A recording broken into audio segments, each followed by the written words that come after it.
Joriji Baneti, Part 1. Long ago, there lived a mischievous and reckless boy named Joriji Baneti. One day, his mother sent him to the market to buy sewing needles. Joriji bought them and clenched them tightly in his fist as he walked back. On his way home, he spotted a bird trapped in a bush. Excited, he exclaimed, "Wow, what a beautiful bird! I must catch it." To free his hands for the task, he stuck the needles into the dry grass nearby, thinking he would retrieve them after catching the bird. He caught the bird, but struggled to find the needles afterward. Joriji searched and searched, but could only find one needle. Terrified of his mother's wrath, he decided to burn the grass, thinking the needles would be easier to spot in the ashes. Of course, this didn't work, and Joriji returned home empty-handed, bracing himself for his mother's anger. When he told his mother what had happened, she scolded him harshly. "Foolish child! How could you stick all the needles into the grass? You could have tucked them into your sleeve." To calm herself, she handed him a hoe and told him to have it sharpened. Joriji, relieved she didn't beat him, happily went to have the hoe sharpened. But once it was ready, instead of carrying it on his shoulder, he hooked it through his shirt sleeve, tearing the fabric. When his mother saw him, she shouted, "You fool! Why would you tear your shirt with a hoe? You should have carried it on your shoulder." Frustrated, she then sent him to fetch a pig from a nearby farm. Joriji's misadventures continue. Joriji found the pig and, remembering his mother's scolding, decided not to pull it along behind him. Instead, he hoisted the pig onto his shoulders. As they walked, the pig bit his ear, tearing it. When he arrived home, his mother saw him bleeding and screamed, "You foolish boy! How could you carry a pig on your shoulders? You should have pulled it behind you." To make up for the chaos, she sent him to borrow a pot from Veronica to cook meat.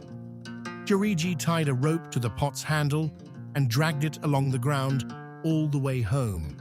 By the time he arrived, the pot was damaged from being dragged. His mother cried out, "Oh, you useless child! Look at the state of this pot.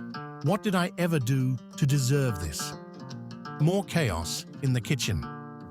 One day, while his mother was away, she entrusted Joriji to watch the cooking pot and told him to add only a little water if it started to dry out. Joriji followed her instructions, but then got thirsty. He opened a barrel of wine to drink, but accidentally spilled it all. Panicking, Joriji tried to cover up his mistake by sprinkling flour over the spilled wine to absorb it. Just then, a chicken approached, pecking curiously at the mess. Joriji feared the chicken would tell his mother, so he killed it in a panic. Realizing the chicken was now dead, he thought to himself, "Who will lay eggs now? I'll have to sit on the eggs myself." Joriji sat on the eggs to hatch them until his mother returned. When she arrived, she found Joriji perched on the eggs. Confused and angry, she asked what he was doing.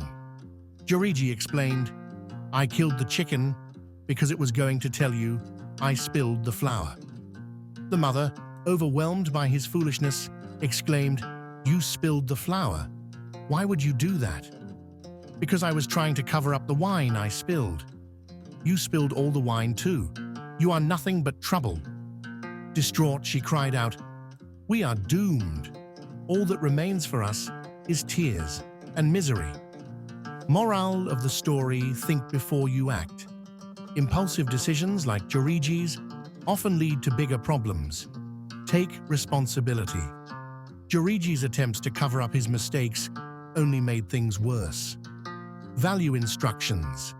Ignoring clear instructions can lead to chaos and unnecessary trouble. Joriji Baneti is a humorous yet cautionary tale that reminds us of the consequences of recklessness and teaches the value of thoughtfulness and responsibility.